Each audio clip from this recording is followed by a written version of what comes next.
Hola, soy Luisa Rodríguez y esto es Infantopía, un espacio para conversar sobre la vida moderna y los niños.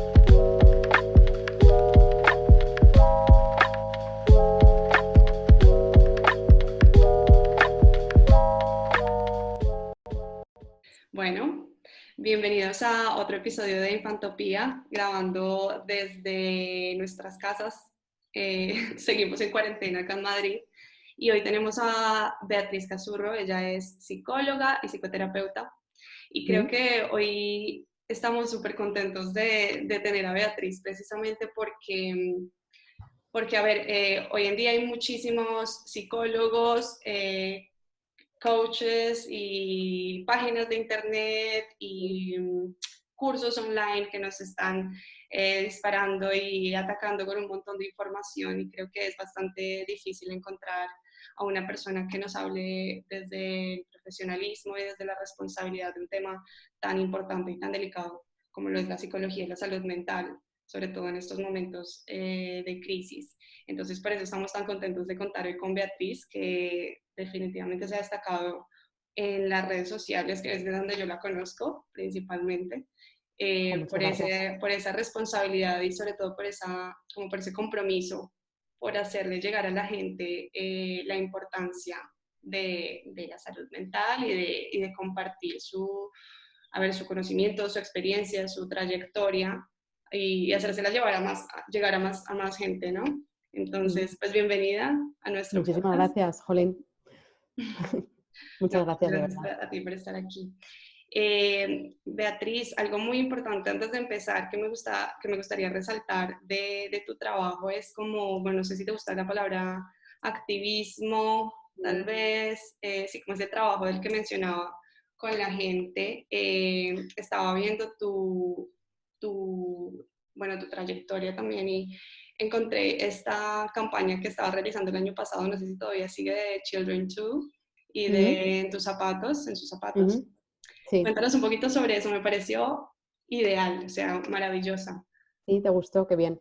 Pues a ver, yo creo que la psicología está muy bien y la terapia está muy bien y que la gente pueda acudir a terapia está muy bien, pero creo que primero hay mucho estigma todavía con esto de ir al psicólogo porque parece que tenemos que estar hundidos en la miseria y estar muy locos, que no sé muy bien qué significa, pero bueno, ¿no? Para ir al psicólogo. Y primero, no todo el mundo siente que lo necesita y aún así es importante acceder a una cierta información o a cosas que nos pueden venir bien en el día a día. Y hay gente que lo necesite, a lo mejor también viendo la información de una manera que dé menos miedo, pues se atreven más a trabajar y a ver de qué va esto, ¿no? Entonces, cuando hicimos las campañas estas, era más que nada para esto, pues para que la información llegara al mayor número de gente posible, vaya al psicólogo o no, sin intención de que vaya el psicólogo o no, simplemente como para acercar un poco la visión, en mi caso que yo tengo, pero que tenemos mucha gente, sobre cómo nos construimos las personas, lo que necesitamos, lo que nos viene bien y lo que puede ayudar a que tanto las familias, las personas individualmente como el mundo en general esté un poco más tranquilo y un poco mejor, desde mi punto de vista. Vale, sí, la verdad que es un poco paradójico como la psicología es vista como tal vez como un lujo o como Mm. un derecho de algunos pocos, ¿sabes? Cuando, Sí, a ver, creo que hoy más que nunca podemos darnos cuenta que somos parte de un gran sistema y que cuidar nuestra salud mental no es solo una cuestión individual y de cuidado propio, sino de que, a ver, si no nos totalmente. cuidamos nosotros, Eso es, claramente vamos a estar afectando a nuestro entorno, ¿no? Y creo que es eso verdad. es clarísimo en las familias, en los padres, en las Mm. madres y en cómo se ven afectados Sí. sus Bueno, yo creo que la hijos, gente ¿no? joven cada vez tiene menos prejuicios. La gente más mayor a lo mejor le cuesta un poco más porque también, jolín, pues vienen de otra época en la que esto se veía de otra manera. Pero sí creo que la gente joven cada vez entiende un poco más que, bueno, cuidarse a nivel de salud mental es exactamente igual que cuidarse a nivel de alimentación, de deporte o de cualquier otra cosa, ¿no? Que es simplemente para estar, pues más felices, más tranquilos y más en armonía. Y ya está. Ya, bueno, es que la verdad que es un tema súper amplio y hay mucha tela por cortar y creo que no nos alcanzaría el día entero de hablar de todo lo que hay que hablar de este tema. Beatriz, usted describes o describes tu trabajo desde la psicología humanista. Mm. Quisiera que me contaras rápidamente en qué se diferencia con otros tipos de psicología o con otras perspectivas. Vale, yo no sé a día de hoy porque es verdad que creo que la mayoría por lo menos la gente joven, que es la que más yo veo, ¿no? Trabajando a día de hoy, creo que nos nutrimos todos mucho de los unos de los otros y a lo mejor ahora está todo un poco más mezclado. Pero sí que cuando apareció, apareció en un contexto en el que estaba el psicoanálisis y el conductismo, que se centraban mucho como en la enfermedad, en lo que estaba mal, en cambiar. Y entonces apareció la psicología humanista hablando un poco pues de que las personas nos adaptamos de la mejor manera que podemos, de centrarse en los recursos, en el potencial de crecimiento y, y para mí ahí está la clave, ¿no? Entender a las personas como seres humanos que nos hemos adaptado a una familia, a una sociedad de la mejor manera que hemos podido y además yo lo compruebo todos los días, ¿no? Cuando hablo con gente y potenciar más los recursos y ver el potencial de cada uno más que centrarnos en la patología, ¿no? Ahora bien, creo que no todos los psicoanalistas ahora siguen en esa línea, ¿no? Pero que en su momento yo creo que se centraba más en lo malo y en lo patológico y en poner etiquetas y el humanismo llegó a decir, bueno, las etiquetas para qué, ¿no? O sea, de qué nos sirven también para ayudar a las personas. Vale.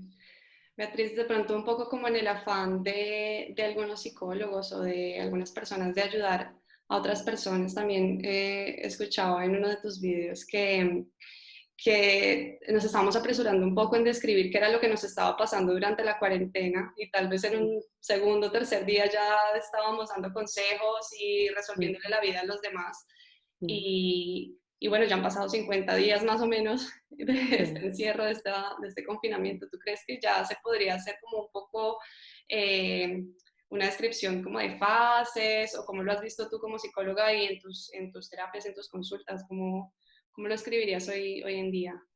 Pues mira, yo no me atrevo a hacer como una descripción a nivel global, social, porque me imagino que también en cada país, depende de lo que haya ocurrido, sea diferente, ¿no? Lo que creo que sí es generalizable, y a lo mejor me equivoco, pero creo que sí, es que es absolutamente normal en una situación así que haya síntomas de ansiedad y que haya una parte como, hablando como en términos más psicológicos, no, pero que esté un poco deprimida porque estamos haciendo un duelo gigante y una despedida gigante de la vida hasta como la conocíamos antes de la cuarentena, sin saber muy bien tampoco lo que va a pasar en adelante. Y para el ser humano la incertidumbre es un cierto peligro, no sabemos qué va a pasar con los trabajos, con la economía, con los niños, no sabemos, Con la salud. a día de hoy casi no sabemos nada con la salud, con nuestras personas queridas, ya no solo a nivel del virus, ¿no? Y lo que está pasando con el virus, pero en todas nuestras vidas están ahora mismo en una especie de pausa y lo normal es sentir un poco de ansiedad en relación con eso y estar haciendo una despedida de lo anterior. Entonces, esos síntomas y eso que estamos viviendo es lo normal en una situación en la que ocurre esto, ¿no? Cuando a veces escucho bueno, pues no tanto psicólogos, pero gente, ¿no? En general, diciendo que tenemos que tapar todos esos síntomas, creo que es un error. Creo que es lo normal sentir eso y que parte de intentar acabar entendiendo qué narices ha pasado con todo lo que está ocurriendo es permitirnos hacer ese duelo y permitirnos darnos cuenta de que nos da un poco de miedo a la incertidumbre. Entonces creo que eso es lo normal. Y Vale, que no luego, hay dentro como de... que alarmarnos con atacar los posibles traumas, que yo creo que todos vamos a tener traumas o Bueno, afectaciones de alguna forma. yo creo que nos va a afectar a todos. Yo escucho a todo el mundo ahora que empieza a salir, pues que va a la compra o que sale con los niños y por lo menos el primer día es, ay, ¿qué toco? Ay, ¿qué puedo hacer? Ay, viene una persona, me alejo, ¿no? Y eso ya es tener un nivel de alerta extra que antes no teníamos o tener conciencia de que si te sientas en un sitio que antes estaba otro, igual hay una bacteria, antes vivíamos con mucha más tranquilidad y eso estaba ocurriendo, no con el coronavirus, pero con otros virus, con bacterias, pero no lo teníamos todo el rato en la cabeza, ¿no? Entonces, no sé si tanto trauma, porque también depende de los recursos que tengamos, pero sí nos va a transformar a todos un poco, a unos más y a otros menos, y es normal porque la vida ha cambiado y si no nos transformamos tampoco nos adaptamos, ¿no? Entonces Vale. yo creo que sí que normalizar, sobre todo, dependiendo en cada persona y su historia también, que esto sea una montaña rusa y que haya un día de venga, lo veo todo muy positivo y al día siguiente, ay Dios mío, cómo voy a echar de menos esto y al día siguiente, qué miedo que va a pasar y darnos cuenta de que eso es lo normal en la mayoría de las personas y ya está, ¿no? Lo que pasa es que sí que es cierto que a nivel general no nos han enseñado muchos recursos personales para poder estar con nosotros mismos en una montaña de rusa tal y estar solo con nosotros, ¿no? Porque no puedes salir, no puedes darte el paseo, que antes igual era lo que te tranquilizaba y ahora es encontrar otras cosas y otras maneras que hasta ahora a lo mejor ni siquiera no sentíamos que las habíamos necesitado. Mm. Bueno, Beatriz, yo no tengo hijos y no vivo con niños en este momento, pero soy profesora de preescolar, profesora infantil y soy de esas que tiene que conectarse todas las mañanas a las 9 de la mañana a dar una clase eh, con niños y con sus padres, porque ahora la dinámica cambió bastante.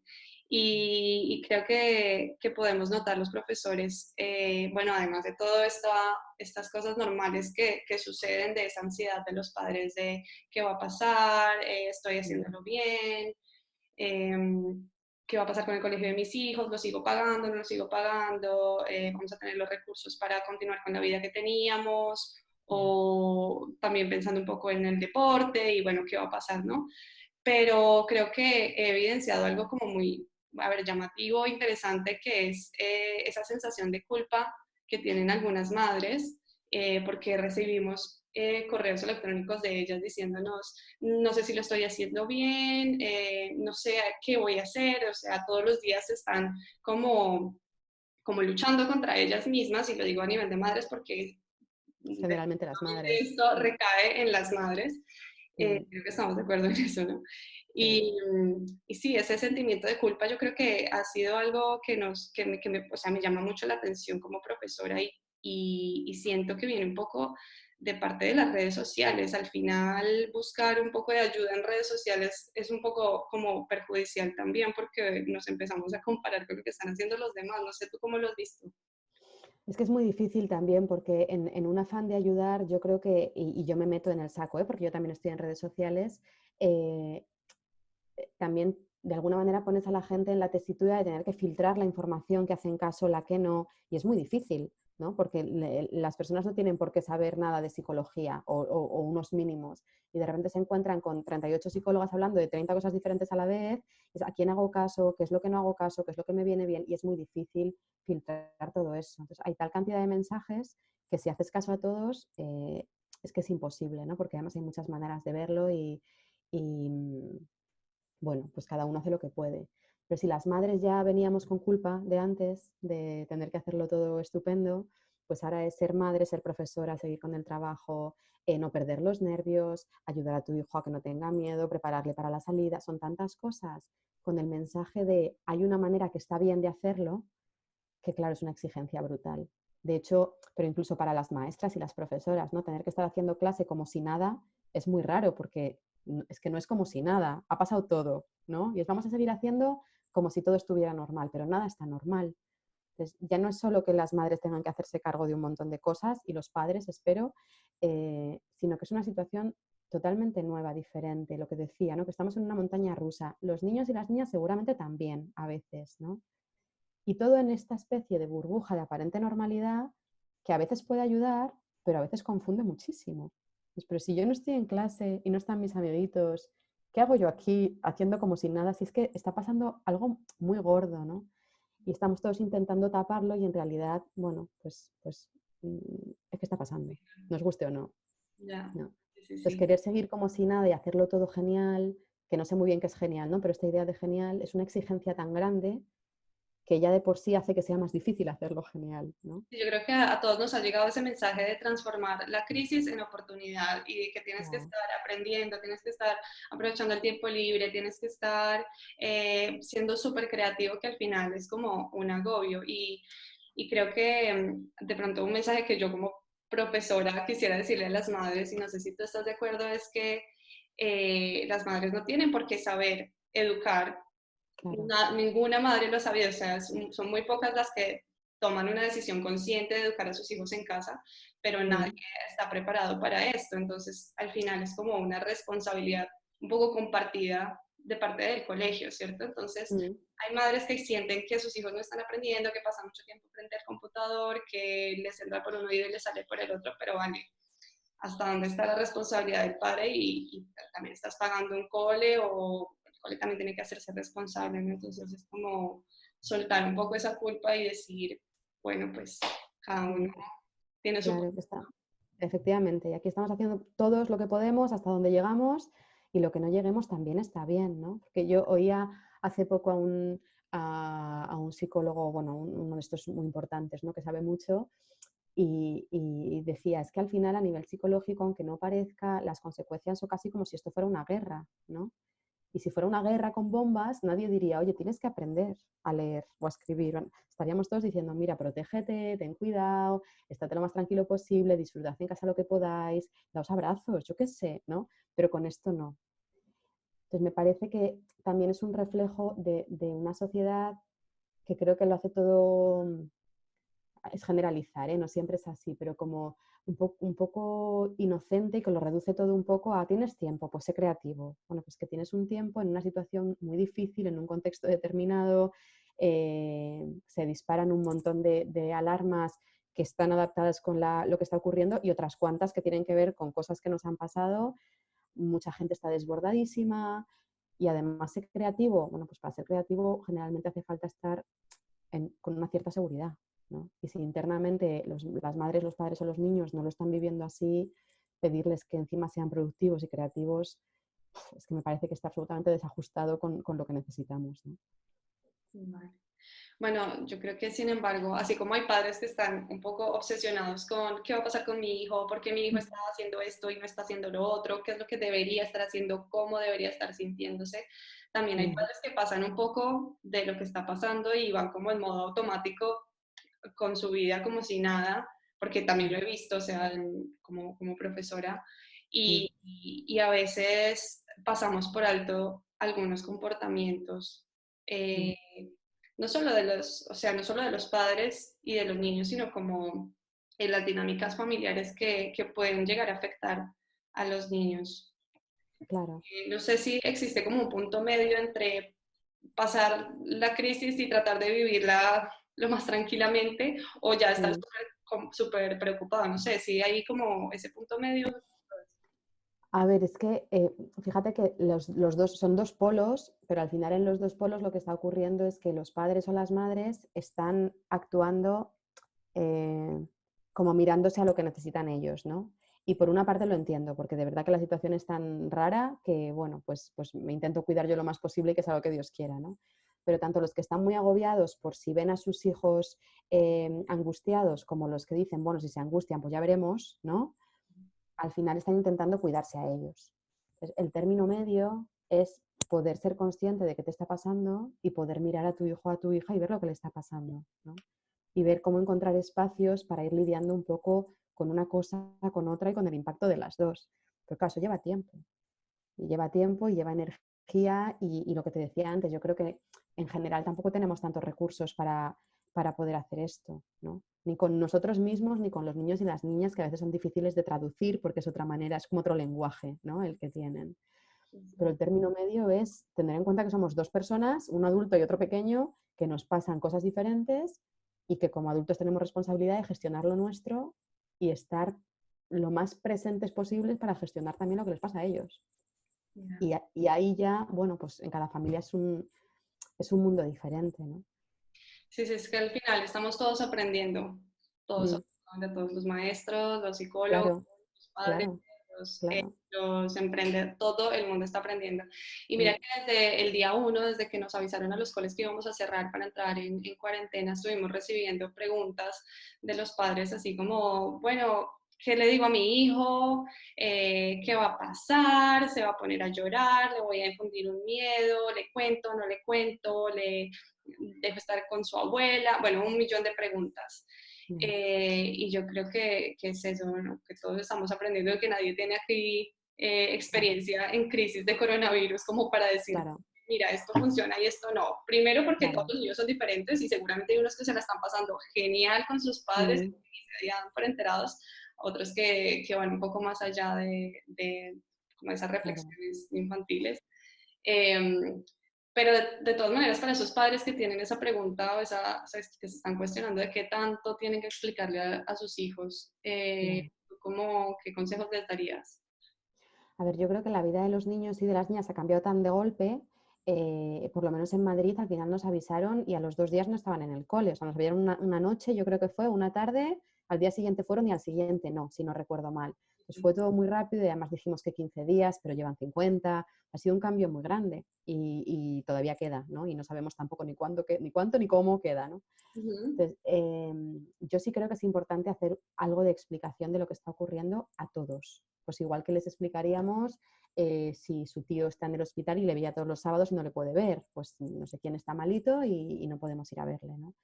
Claro, es muy difícil porque adaptarlo a cada edad y al desarrollo de cada niño y a la capacidad que tengan de entender, pues requiere también saber un poco de esto, ¿no? No es lo mismo explicárselo a un niño de 7 que a un niño de 2, no tiene nada que ver. Pero de alguna manera ellos sí tienen que saber, no podemos ir a ver a los abuelitos, o de momento no podemos salir a la calle. Y sobre todo, yo creo que ha habido lo que yo he visto, que a lo mejor no es general, que ha habido un problema de tener que explicarlo con tanta prisa y tanta angustia, que el mensaje general que les ha llegado a la mayoría de los niños es hay un virus muy malo en la calle. Y claro, hay un virus muy malo en la calle, es un horror, porque ¿qué significa eso? ¿No? Ya. Cuando en realidad el mensaje que estaba ocurriendo es hay un virus en la calle y no vamos a salir para que no se saturen los hospitales. O sea, es como vamos a cuidar a los hospitales, vamos a cuidar a los médicos, vamos a cuidar a los abuelitos que ya están malitos. Y cuando pones el peligro ahí, los niños dicen, vale, pero claro, si están viviendo, me muero, se mueren mis padres, Sí, pues en cuanto pongan un pie en la calle, eso es terrorífico, ¿no? Entonces, cada uno lo ha explicado como ha podido y la mayoría de la gente, yo lo que he oído es, hay un virus muy malo, no podemos salir. Entonces, claro, es muy complicado después dar la vuelta y deshacerlo un poco, ¿no? Porque hay un nivel de alerta más grande de lo que realmente estaba ocurriendo, por lo menos para ellos y para gran parte de los adultos, ¿no? Sin saber mucho. Entonces, explicarlo, sí, en la medida de lo posible, explicarlo con tranquilidad, como quien explica al cuerpo humano, no sé cómo decir, está pasando esto significa esto, tenemos que hacer esto, hay que tener cuidado con esto. Y por supuesto, eso hace que tengan un mini nivel de alerta, se laven las manitas, se pongan los zapatos en la puerta, todas estas cosas que hay que hacer, pero ya, si es que tampoco podemos hacer mucho más. exponerlos a información y a cuidado, porque al final creo que los niños son mucho más resilientes que que los adultos, ¿no? Claro, Y bueno, obviamente depende de la convivencia que hayan tenido y de los mm, momentos que hayan vivido en cuarentena, pero posiblemente los niños salen y se olvidan y quedan los padres claro, como con ese miedo. claro, ¿Qué pasó? Pero ¿por qué está tan tranquilo? Como puede que no, ¿no? Pero claro, sí, sí, pero bueno, al final todo es lo mismo, es mirar al niño y decir, este niño cómo está. claro, ¿Qué pero necesita? ¿Está tranquilo? Pues igual es que le tengo que insistir en que se lave las manos un poco o hacer una normita para que esté en un papel y no estar lávate las manos, lávate las manos, lávate las manos, ¿no? Que eso es un rollo. Pero el que esté en pánico total, pues habrá que ver cómo hacer para desactivar un poco el pánico y que vuelva a vivir, porque al final la vida sigue, ¿no? bueno, Pues de todas bueno, maneras, ya acá estamos, en España ya estamos como saliendo muy lentamente mm, del confinamiento, pero en Latinoamérica mm, todavía están ahí como ya, en medio de pues de la situación de encierro. ya. Eh, y para ellos, como qué manifestaciones emocionales son normales o podrían llegar a darse, digamos, en términos de no alerta para los padres, qué manifestaciones en los niños se podrían empezar a ver. Vale, pues mira, yo creo que en tantos días metidos en casa, con tanto cambio, es normal verles más irritables, es normal que se aburran, es normal que les cambie un poco el patrón de sueño porque la energía que gastan tampoco es la misma. em, yo qué sé, sería normal que estuvieran tristes, sería normal que hicieran muchas preguntas, ¿no? Pues sería estupendo que tuvieran espacio para hacer un montón de preguntas, es decir, ¿qué es esto? ¿Qué pasa? ¿Cuándo? ¿Por qué? ¿Pero qué significa esto? ¿No? Entonces, todo eso, igual que hay montaña rusa para los adultos, puede haber montaña rusa para los niños. Sería normal que cuando se conecten con sus profes tengan vergüenza, que les parezca raro, que no les guste, que lo eviten. Entonces, fíjate, yo creo que en los niños creo que se adaptan tan estupendamente al entorno en el que estén, que lo que estén mostrando es la mejor manera que están encontrando para lidiar con todo esto, ¿no?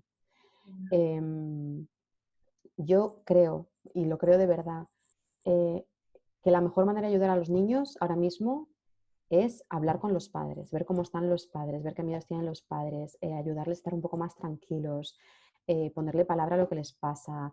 O sea, es que creo que va por ahí, ¿no? Porque si hay padres tranquilos y hay padres que pueden no desbordarse, los niños van a estar mucho mejor. Sí, lo que decías tú de normalizar. A ver, que si Mm. hay un niño que está aquí así teniendo una pataleta, no sé si en español dicen pataleta, Sí, una sí, pataleta y que la madre se altere y comience a gritar en vez de decir, vale, es una pataleta normal y que no le muestre al hijo una sobreexaltación innecesaria, porque es que todos vamos claro, a de esto.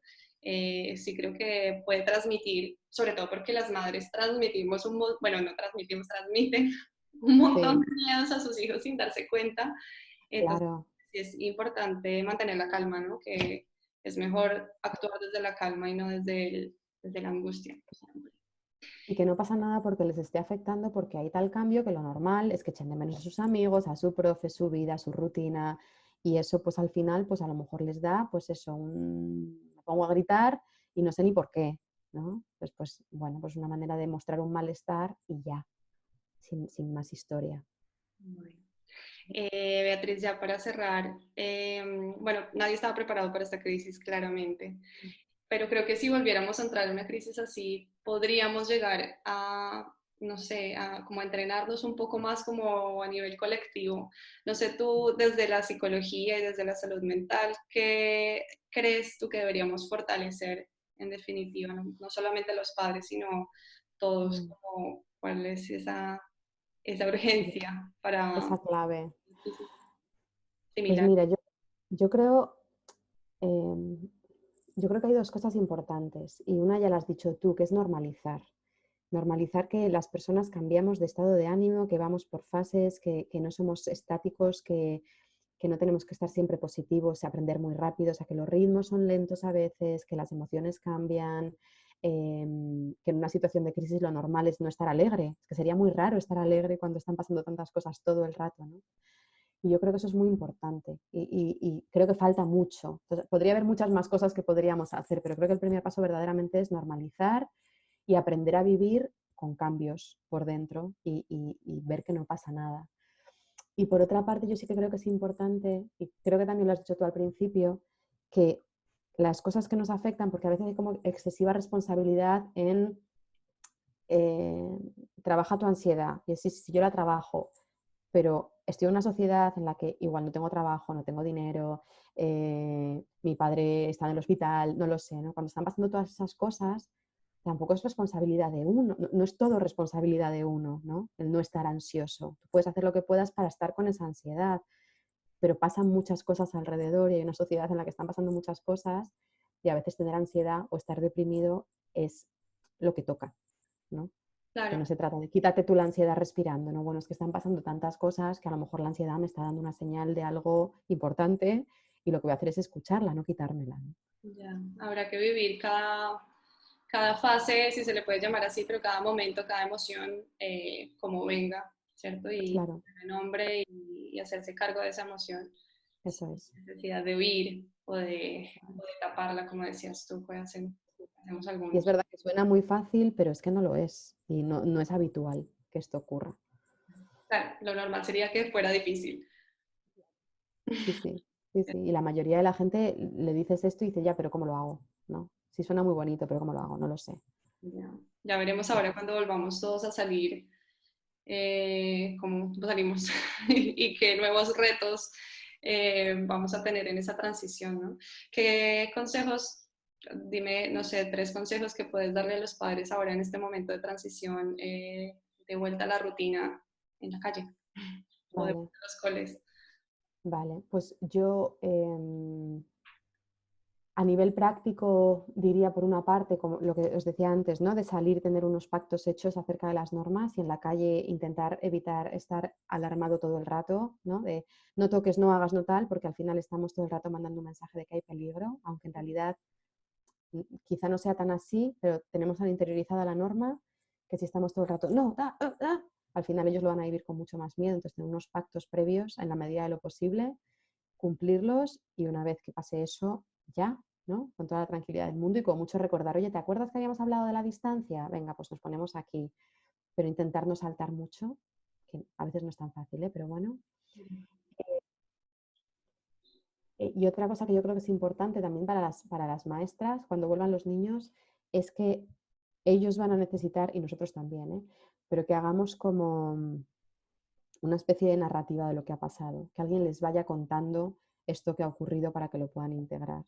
Ha pasado tan rápido y tantas cosas que todos los cuentos que se han hecho, que se están haciendo de no sé quién y el coronavirus, no sé quién se queda en casa, son una manera de intentar explicarles y que ellos entiendan, porque ellos se adaptan muy bien, pero los niños necesitan mucho tiempo para entender de verdad, bueno, los adultos también, ¿no? Pero para entender las cosas.